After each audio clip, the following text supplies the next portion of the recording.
Bonjour à tous et toutes, bienvenue à l'Accor Arena, bienvenue à cette 7e édition du Big. On est tellement content de vous accueillir. On a fait cet événement une fois de plus pour vous faire du bien, à vous les entrepreneurs. Après ces mois, ces trimestres, ces semestres difficiles, des semestres qu'on n'oublie pas.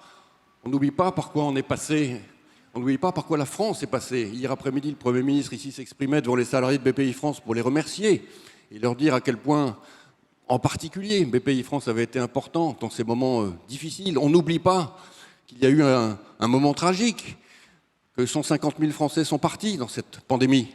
On n'oublie pas que dans certains moments, on n'a même pas pu assister aux obsèques de nos proches. Il y a eu du tragique. Et maintenant, on se projette vers le futur.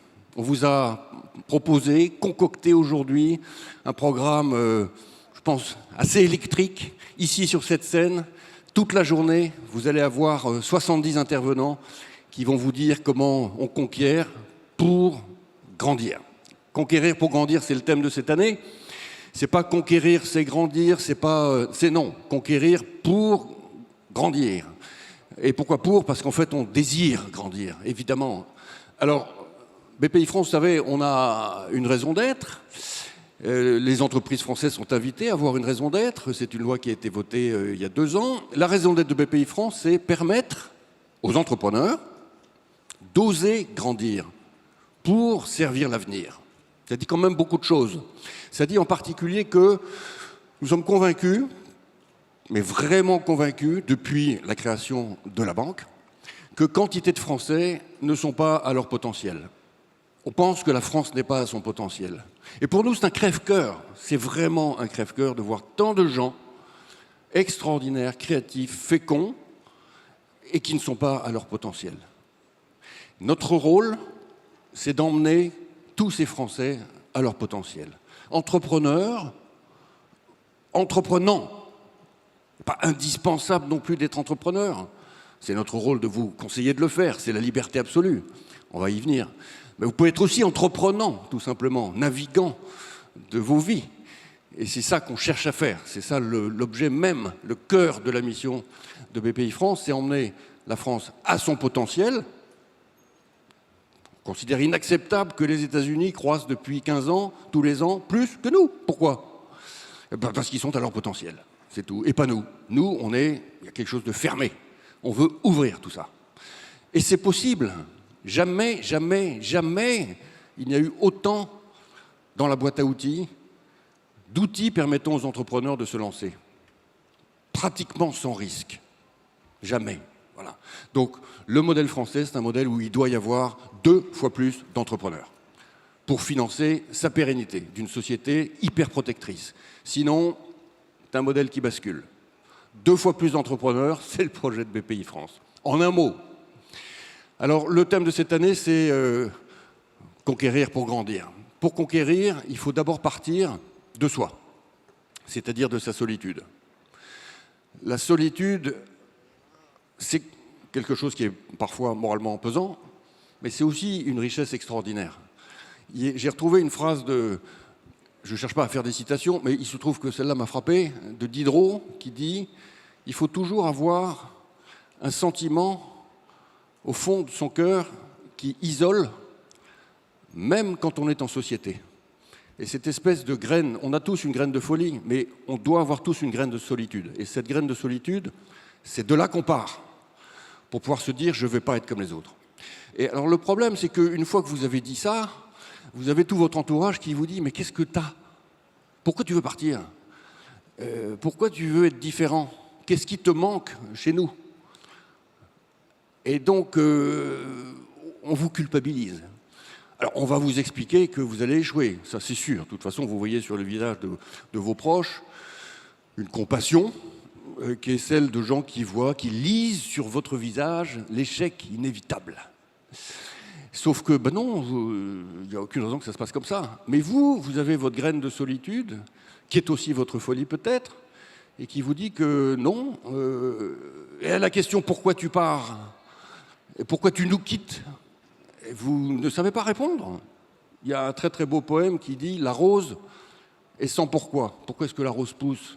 Il n'y a pas de pourquoi. Et donc moi je m'en vais, j'ai envie d'autre chose, enfin je suis ce que je suis, les pommiers font des pommes, je fais des pommes, c'est tout. Mais la pression est quand même très très forte, et vous résistez à cette pression, et c'est votre premier talent, hein. C'est votre premier grand courage. Alors d'où ça vient ce courage? Vous avez quand même très fortement confiance en vous. D'où est-ce que ça vous vient? Alors là, on est dans la psychologie, des familles, hein. Souvent vous avez des modèles. Parfois, ce n'est pas les parents du tout, ça peut être les parents. Parfois, il n'y en a pas de parents. D'ailleurs, il y a beaucoup d'entrepreneurs qui n'ont pas de parents, intéressant. Parfois, c'est les oncles, parfois, c'est les tantes. Mais il y a quelque chose en vous de très fort qui fait que vous savez que les puissants ne sont pas toujours puissants. Il n'y a pas de raison d'être impressionné par le grand lion, quoi. Tout est éphémère. Les plus grandes marques, celles qui ont les moyens de se payer les plus grandes campagnes de publicité qui inondent la ville, qui dominent, même celles-là, on peut les battre. Vous voyez ces grandes tentures sur le périphérique et vous vous dites, mais lui là-haut, là, moi, après tout, peut-être l'attaquer. Rien n'est impossible, hein. Comme dans les films, mais c'est quelque chose que vous avez en vous, ça, qui vous permet d'avoir cette très forte confiance.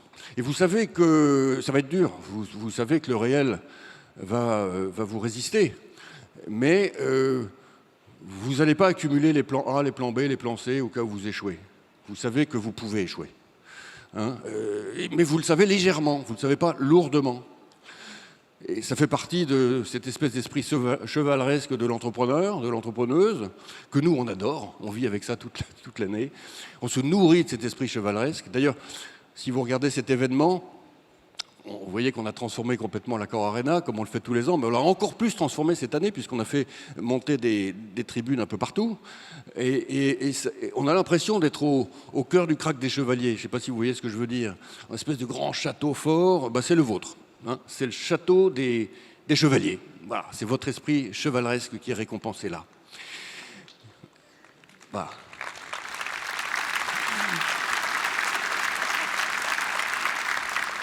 Alors, cet esprit dans lequel quelque chose vous emmène vers quelque part où vous ne faites pas de plan B, ça vous amène en fait à renoncer à quantité de possibles, mais vous en choisissez un.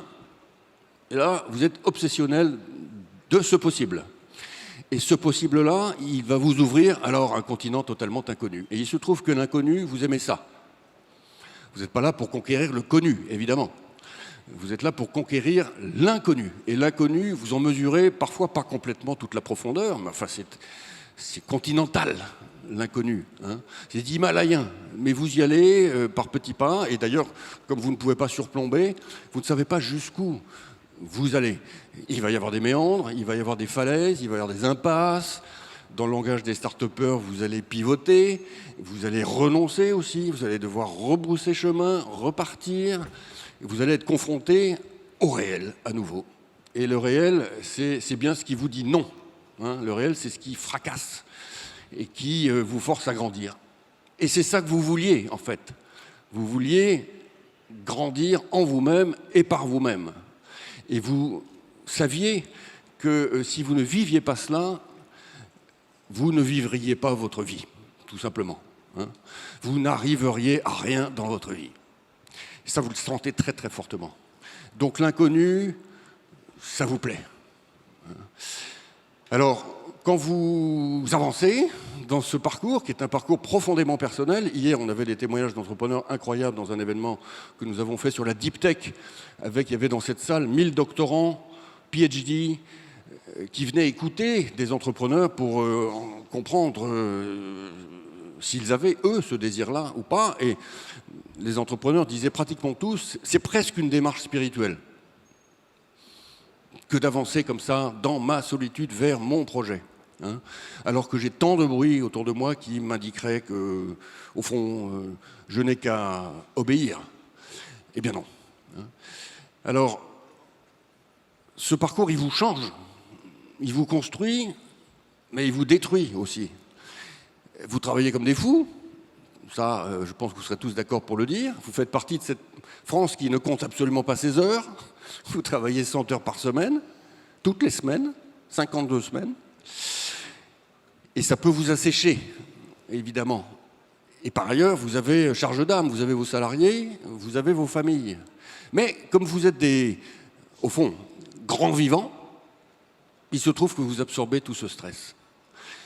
Bpifrance a fait une étude qu'on a publiée et qui est extrêmement intéressante et qui montre que, en particulier, les familles, l'entrepreneur dans sa relation avec sa famille, sont très en soutien. Les entrepreneurs embarquent leur famille, en moyenne, beaucoup plus que les autres, puisqu'on a fait des comparaisons, évidemment. Beaucoup plus. Hein. D'ailleurs, alors, ça va vous amuser, mais en moyenne, ils ont plus d'enfants aussi. Bon, fécondité de l'entrepreneur. Ça vaut pour les salariés aussi. Les salariés ont peur, parfois, de suivre ce type ou cette dame, quand même visionnaire, parfois un peu habitée, dans un monde qui est un monde quand même extraordinairement volatile. Il faut absorber ce stress et c'est ce que vous faites. C'est absolument ce que vous faites. Alors, vous arrivez dans un endroit que vous n'aviez pas prévu, et il se trouve que c'est un peu comme si vous étiez des migrants dans cet endroit. Vous allez vous y installer. C'est sans retour. La conquête est sans retour. On ne conquiert pas pour rentrer chez soi. C'est pas un aller-retour, la conquête. C'est définitif. Et dans ce nouveau territoire qui est le vôtre, vous vous installez. Et puis, progressivement, vous apprenez à oublier d'où vous venez. Pas totalement, il ne faut pas oublier totalement, mais bon, enfin quand même, vous arrêtez de vous retourner tout le temps, quoi. Vous êtes chez vous, dans ce territoire que vous avez forgé. Et pour terminer, ce n'est pas une conquête de prédation. La conquête que finance BPIFrance, qu'accompagne BPIFrance avec ses consultants, dans laquelle nous mettons du capital et dans laquelle, au fond, nous mettons notre cœur tous les jours. Hein. Ce n'est pas du tout une conquête de prédation. Ce n'est pas une conquête dans un monde statique du Monopoly où on va boulotter la part du voisin. C'est une conquête, évidemment, de création et d'invention.